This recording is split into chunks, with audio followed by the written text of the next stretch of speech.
Hi, I'm Father John Muir. Welcome to Catholic Breakfast. Alongside me today is Mr. Joel Morehouse, Hi, everybody. Sacred Director Extraordinaire at St. Thomas Aquinas Parish. Joel, nice to see you. Good to see you, Father Muir. I want to ask you today, as we kind of get deeper into Holy Week and want to kind of plumb some of its riches, the depths of Holy Week. Can we talk today about Holy Thursday? Oh, yes. Tell me about what you love and are excited about with respect to Holy Thursday, especially when it comes to the liturgy and the music of Holy Thursday. Let's geek out a little bit with this. So Holy Thursday it starts out with this glorious entrance, right? And you can start out just like a regular Sunday Mass with the organ prelude and everything going, and then you go to some place that's quieter and more intimate and more direct.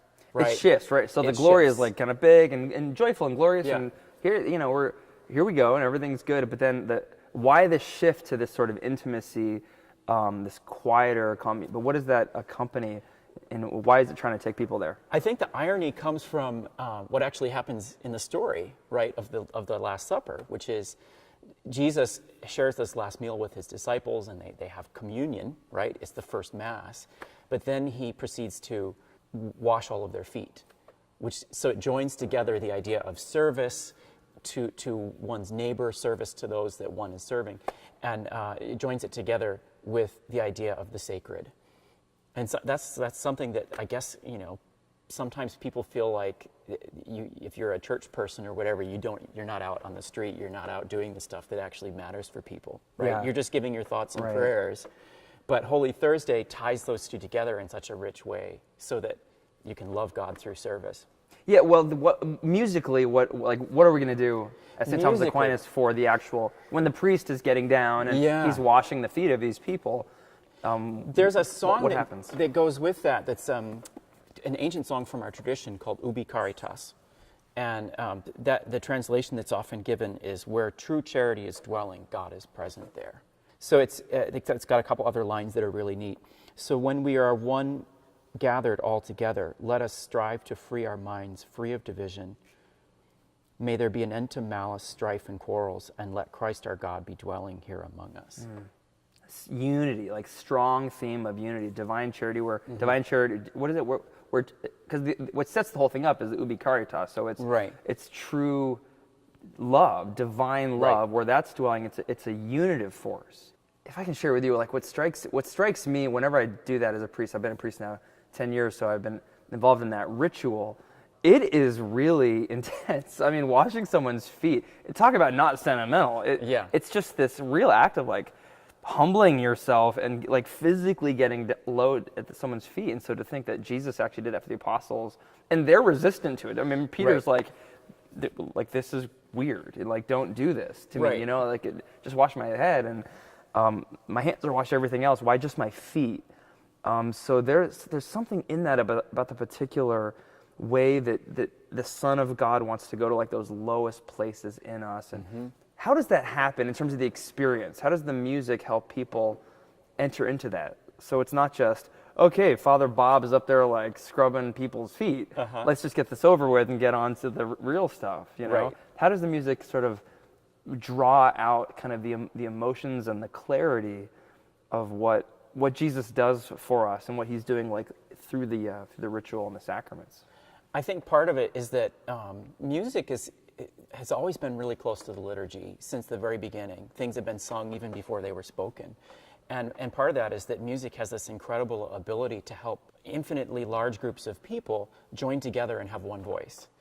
And so we're not only are we doing that with our choir, I mean, we've got people as young as 18, 19 years old and people in their 80s and everybody in between, men and women, everybody coming together to make one voice. That's a really cool visible sign of the church, what we do as a church.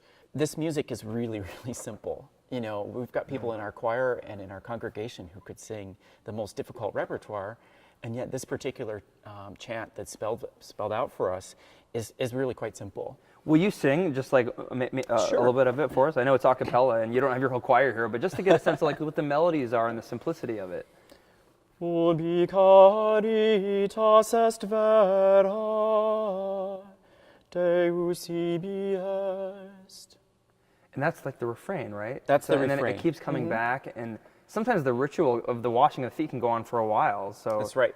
It is powerful. So do you think what's going on there is, in the accessibility of it musically, there's a unity, uniting people like in the church, right? Anybody can sing this. Anybody can breathe in union with this, and but is the deeper thing there? It's an invitation to anybody can enter into like the song that Christ is singing as he washes his song of love. That's right. That night in the Eucharist, in the priesthood, leading into the cross, that it's accessible. Every human person can enter into this. There's definitely a gentleness to it, and there's a sense that we're saying it as simply as we can, because it's so profound, and you wouldn't want it to be obscured by all kinds of fancy notes or all kinds of difficult things. You want it to be really clear because this message is so vital, so central. I love the word gentle.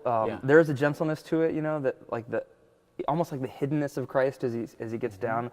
One thing that strikes me is how the washing of the feet has this very tender nuptial thing in the Bible, almost related to the relationship between a husband and a wife, that kind of tenderness. Right. Which to me is marked by gentleness. It'd be so weird if the washing of the feet, it was like this, like this driving, like Christ the warrior. I mean, there is a place for that, right? The Christ, his victory on the cross and all that, especially at the resurrection, and we'll get there in Easter. But now it's this tender, the descent of the Son of God. Right. That happens musically. Right. Now at the end, take me through towards the end of the Holy Thursday. What's going to happen musically? As the story goes in the Bible, right? As the story goes, that Jesus then goes out.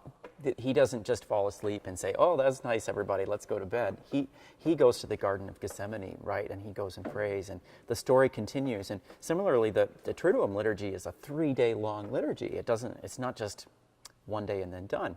That's when, as Catholics, we take this Blessed Sacrament, the Eucharist that we've just received, and the Mass, that we've just had. We take the Blessed Sacrament and we bring the Blessed Sacrament to a different place than where it usually goes. So it's outside the church. The church is empty. For a Catholic, that's like the soul has left the body. It's like the church is empty of the thing that makes it a church. It's really jarring.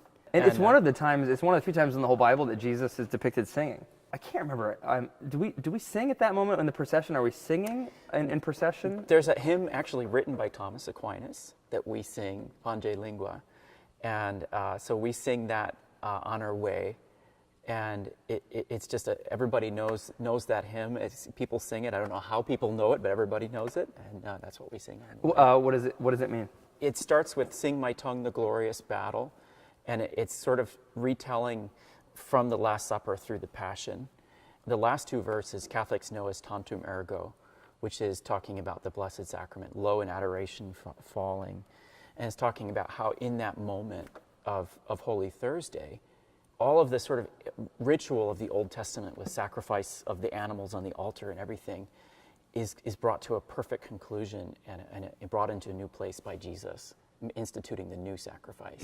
Yeah, the sacrifice of the temple, and then the call to love and justice is all like now forged together in one powerful, like energetic act that the Son of God is entering into. Right. But it's like a deepening. It's so powerful because you're not like, hey, everyone go to the parking lot or go get donuts. It's like, now we're really going deep, and we're going deep for the next 48 hours. Yeah. And that's, there's so much richness, just in a human sense, there's such a richness in those 2 days from Holy Thursday.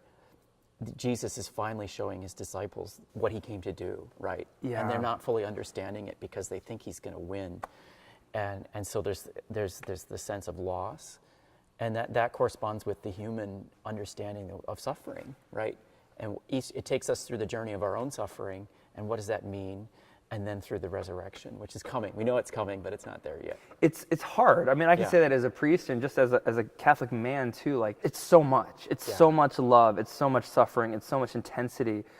But I love it. But it is hard. Like, you almost want to be like, I'm just going to go to work today. Or honestly, if someone can take work off or get away from school or something for Good Friday, or get off work early for Holy Thursday evening, gosh, do it, right? I mean, go for it. Especially people. I think it's something for me that animates, like being able to be present at these liturgies, animates my understanding of the Mass for the rest of the year, because Mass seems like an obligation on Sunday sometimes. You just Sure. go Right.